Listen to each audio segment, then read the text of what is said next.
Our thoughts at times can become overwhelming.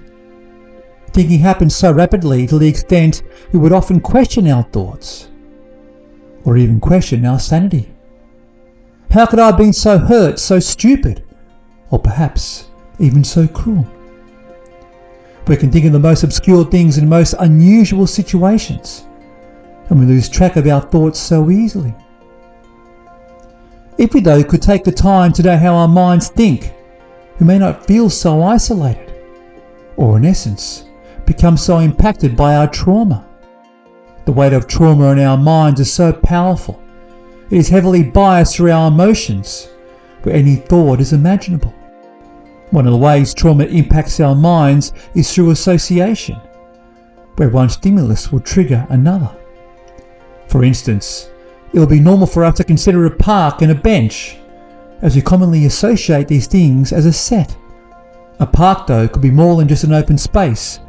It is an event where people come together.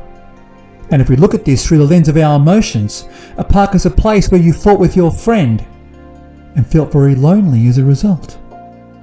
Therefore, an association between park and feeling isolated will come without control and triggers a traumatic response within our brains and body.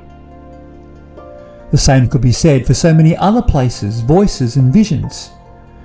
But as it is with trauma, we may not know it.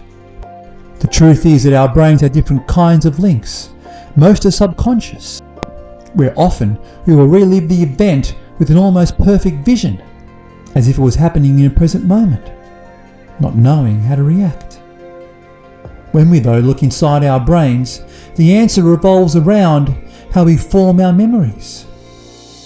Through our hippocampus, we form our explicit memory through conscious efforts to retrieve events of the past, factual data, and building new knowledge. We also have our amygdala, which forms our implicit memory, which is subconscious and without effort. The amygdala is also the emotional core within our brains, where our memories are categorized through our feelings, where our stress and desires become subjects of our trauma. And what is key to all of this is the connectivity between the hippocampus and the amygdala, where our memories are not only triggered from facts, but also our feelings. As when it comes to our memories and emotions, they both feed each other. When we become stuck with trauma, we get so focused on trying to relieve it so quickly, where our relief can only come from our understanding. As by understanding that our past cannot be changed, we can then change our relationship we have with trauma altogether, to then ask what wisdoms we have learnt to build a better future. As when we become triggered by our trauma of the past, we cannot seem to let it go.